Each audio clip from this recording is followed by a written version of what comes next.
Patuloy ang pagpapalawak ng kamalayan hinggil sa moral governance ng tanggapan ni Interim Chief Minister Abdulrauf Makakwa sa ilalim ng Sami-Gambar Moral Governance Dialogue Series, ang PPP Story mula kay Criza Chavez.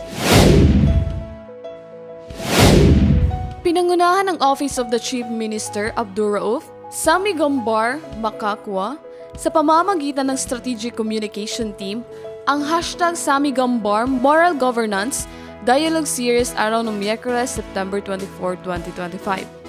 Layunin ng serye na ito na palawakin ang kamalayan ukol sa moral governance at isulong ang priority agenda ng punong ministro bilang pangunahing kampanya sa impormasyon at edukasyon sa buong Bangsamoro. Iprinisinta naman ng Project Tabang Information and Communication Head, Haji Haris Ismael, ang mandato at objectives bilang isa sa mga flagship program ng OCM.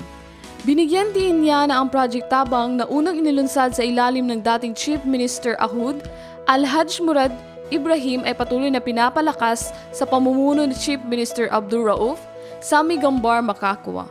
Sa pamumuno ni Project Manager Brahim Lakwa, libo-libong benepisyaryo na ang natulungan ng proyekto sa loob at labas ng core territory ng Bangsamoro.